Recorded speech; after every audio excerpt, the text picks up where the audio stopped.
Hello friends, मी Shilpa Deshmukh Sam's family home किचनमध्ये तुमचं सगळ्यांचं स्वागत। आज आहे आषाढी एकादशी। तुम्हाला सगळ्यांना आषाढी एकादशीचं खूप खूप शुभेच्छा। चला तर मग आज मग तुम्हाला पण माहीत आहे की आज उपवास आहे, तो उपवासाचाच पदार्थ आपण करणार आहे।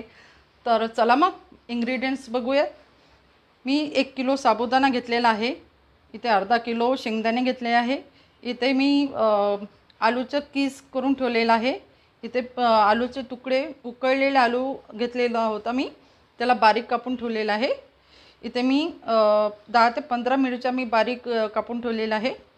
इथे मी मीठ स्वादानुसार मीठ घेतलेलं आहे, म्हणजे वापरणार आहे। तिखट, जिरे, 1 लिंबू आणि साखर, एवढं इन्ग्रेडियंट्स लागणार आहे आपल्याला उसळ बनवायला। अजून मी 2 पद्धतीचं उसळ तुम्हाला करून दाखवणार आहे। एक माझ्या पद्धतीचं उसळ, अजून एक माझ्या बहिणीची खूप स्पेशालिटी तिचं उसळ बनवायची पद्धत आहे, तर तिच्या पद्धतीची मी उसळ बनवून दाखवणार आहे। तर चला मग आपण सुरुवात करूयात। फ्रेंड्स, आता मी तेल कढईत टाकलेलं आहे, आता ते तापायला ठेवलेलं आहे। आता सुरुवातीला माझ्या बहिणीची तिच्या पद्धतीची उसळ बनवून दाखवत आहे मी। माझी मोठी बहीण आहे, तर तिच्या म्हणजे चांगल्या आवडीची उसळ बनवून आली आहे। तेल तापलेलं आहे,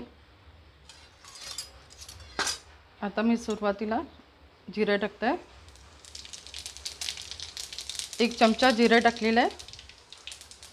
आता मिरच्या टाकते आहे,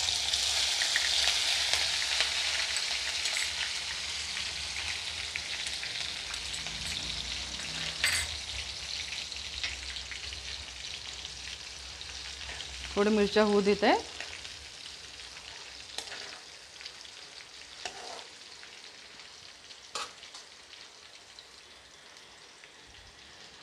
आता याच्यात ॲड करते मी आलूचा किस, 2 मीडियम आलू घेतले होते मी, त्याचा किस करून घेतला आहे।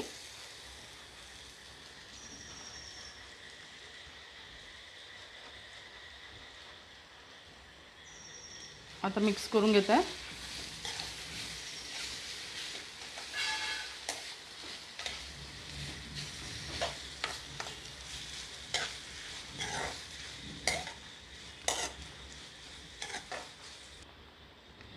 मिक्स करून घेतले, आता मी झाकण ठेवून त्याला वाफ येऊ देते, थोडं शिजू देते मी त्याला। आमच्या लहानपणी माझ्या बहिणीला आम्ही खूप त्रास द्यायचं, तिचा उपवास राहायचा तर ती अशा पद्धतीची उसळ बनवायची। अजून आमचं ना मन खूप त्या उसळीमध्ये राहायचं, तर ती एक एक घास द्यायची आम्हाला। तर आम्हाला ना म्हणजे ते इतका तिच्या म्हणजे हातची उसळ एवढी आवडायची आम्हाला, म्हणजे इतकं म्हणजे ते खूप खरंच तो वेगळाच काळ होता।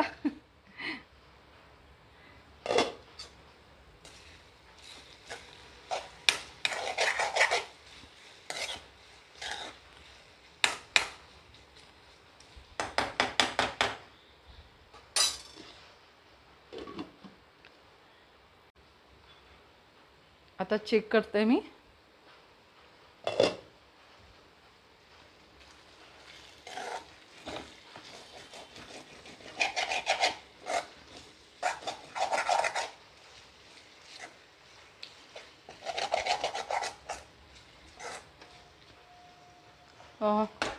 झालेलं आहे किस म्हणजे बघा शिजलेलं आहे, छान किस चांगलं शिजलेलं आहे।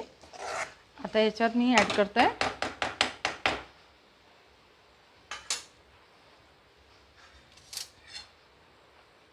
सर्वात आधी मी शेंगदाण्याचं कूट टाकते आहे,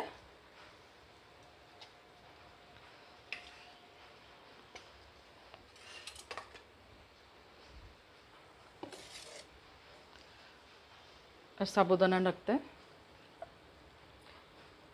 मी काल रात्री साबुदाणा भिजत ठेवला होता। अजून बघा हे किती सुंदर दाणे पहा, मस्त असे हे फुगले, छान टम फुगलेले बघा। आता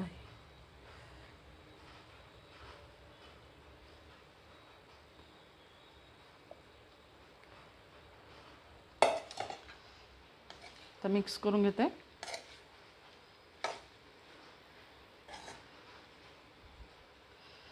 साबुदाण्याला ना पण चांगलं, तो साबुदाणा पण छान असा भिजला की त्याला बघा असं कच्चापणा लागत नाही.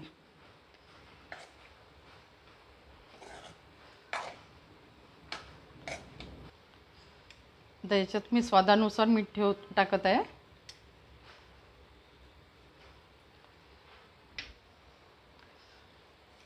साखर 2 चमचे मी साखर टाकलेली आहे.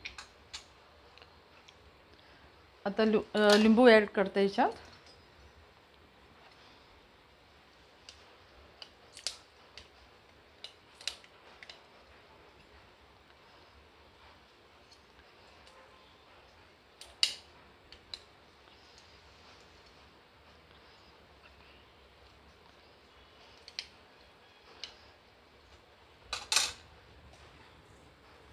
आता चांगलं मिक्स करून घ्यायचं.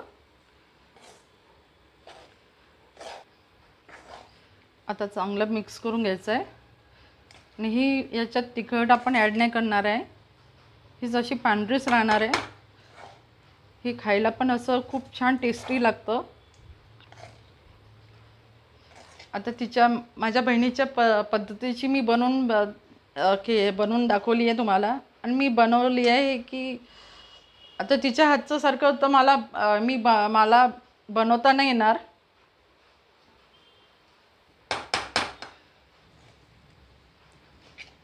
आता हे चांगले मिक्स करून घेतल्यावर आता मी झाकण ठेवून देते आणि याला चांगली वाफ येऊ द्यायची आहे. आणि ही मोकळी होणार आहे छान अशी. ही उसळ माझ्या बहिणीच्या आवडीची उसळ आहे. तर आता ती ज्या पद्धतीने करायची तर तसा प्रयत्न करून पाहिलेला आहे.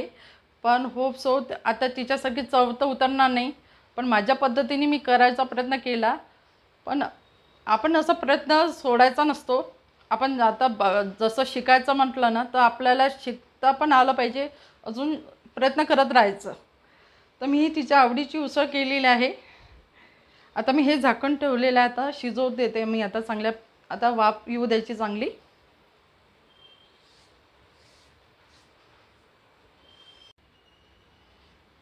फ्रेंड्स, आता मी हे दुसऱ्या गॅसवर मी ठेवलेलं आहे उसळ. आता मी दुसरं उसळ बनवायची तयारी कढई ठेवलेली आहे. आता आपण दुसऱ्या टाईपची उसळ बनवायची आहे आपल्याला. आता ही मी कढई ठेवलेली आहे दुसरी. आता त्याच्यात मी तेल टाकलेलं आहे. आपल्या क्वांटिटीनुसार आपण तेल टाकायचं आहे.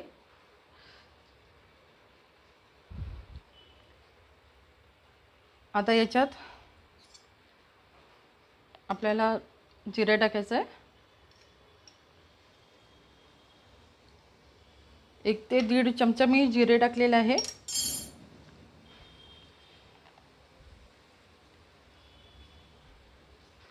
आता जिरे छान झालेलं आहे. आता मिरची ॲड करत आहे.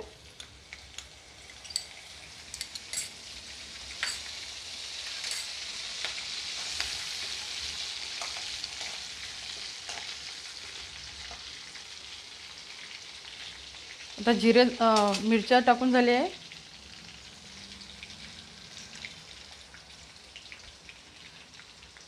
हे बघा, आता उकळलेला बटाटा घेतला होता मी. 2 मीडियम आकाराचे मी बारीक कापून ठेवलेले आहे. आता मी याच्यात टाकते.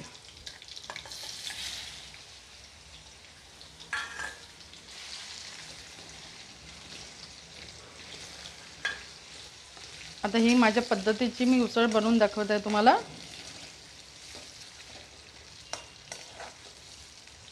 ही पण छान लागते ही उसळ. ही एकदम टेस्टी लागतं. माझ्या बहिणीच्या हातची पण उसळ खूप सुंदर अजून मी पण छान माझ्या वेगळ्या पद्धतीची मी उसळ बनवते. या 2 पद्धतीची उसळ तुम्ही करून बघा आणि तुम्हाला कशी वाटली तुम्ही नक्की मला रिप्लाय द्या. आता हा उकळलेला बटाटा आपण छान होऊ द्यायचं आहे.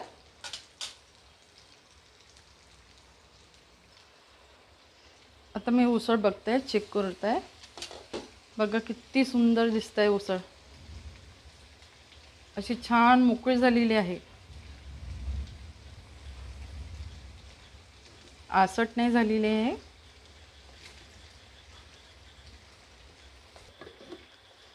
झाकून ठेवत आहे.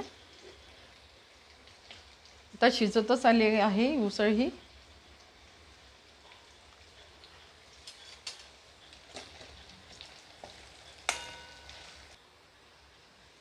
आता शेंगदाण्याचं पूड टाकते मी याच्यात.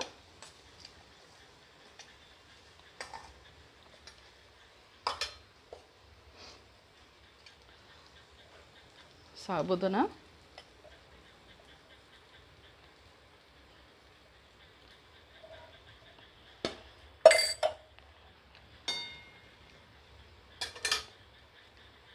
आता याच्यात मी तिखट ॲड करणार आहे. आपल्याला कमी जास्त आपण करू शकतो.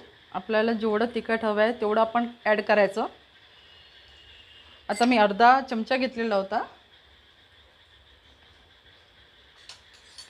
आता साखर टाकते.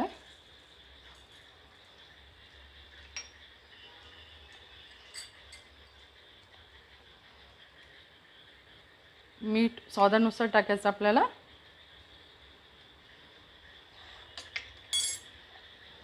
साखर आपल्याला जेवढं आपल्याला गोड कमी जास्त करू शकतो आपण.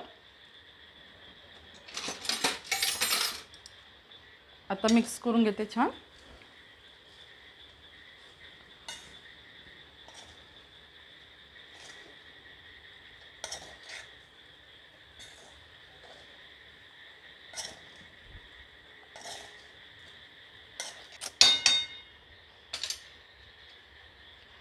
आता लिंबू अर्धा लिंबू पिळते याच्यात.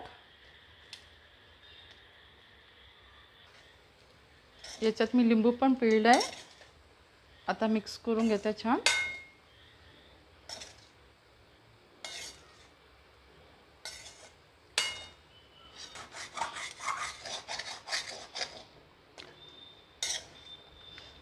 त्याला चांगलं कालवून घ्यायचं, नाही तर खाली बुडी लागतं. तर मी चांगलं मिक्स करून घेते आहे. अजून झाकण लावून शिजू देते याला चांगलं. मी झाकण लावून ठेवलेलं आहे. फ्रेंड्स, माझ्या पद्धतीची उसळ तुम्हाला कशी वाटली ते तुम्ही सांगा. अजून माझ्या बहिणीच्या पद्धतीची उसळ तुम्हाला पण कोणच्या या दोनपैकी तुम्हाला उसळ कोणची चांगली वाटत आहे तर तुम्ही नक्की मला कमेंट्समध्ये सांगू शकता. तर पण नक्की तुम्ही ही या 2 रेसिपी करून पहा. बघा ही उसळ बघा किती सुंदर दिसत आहे, एकदम छान टेस्टी. फ्रेंड्स, ही माझ्या बहिणीच्या स्टाईलची उसळ बनवून दाखवली आहे मी तुम्हाला. ती ज्या पद्धतीची उसळ बनवत होती त्या पद्धतीची मी पण प्रयत्न करून तुम्हाला दाखवलेला आहे. तर ही रेसिपी तुम्ही नक्की करून पहा. मला खूप आवडते ही उसळ, तर म्हणून मी तुम्हाला आज करून दाखवली आहे. तर ही माझ्या स्टाईलची ही उसळ करून दाखवली आहे. अशा 2 प्रकारचे मी उसळ तुम्हाला करून दाखवलेले आहे. याच्याबरोबर आता आम्हाला ही शेंगदाण्याची चटणी मी केलेली आहे. ही पण रेसिपी तुम्हाला रेसिपी करून दाखवणार आहे. तर आता फ्रेंड्स, अशा प्रकारचे मी तुम्हाला 2 प्रकारचे उसळ करून दाखवलेले आहे. आज खास आषाढी एकादशीच्या दिवशी तुम्हाला पुन्हा एकदा शुभेच्छा देत आहे मी. चला मग असे तुम्ही सपोर्ट करत चला. मला पण खूप आवडतं आहे. आणि प्लीज मला नक्की सपोर्ट करा. मला आता माझ्या चॅनलला तुम्ही सबस्क्राईब करा, लाईक अजून शेअर करा. थँक्यू.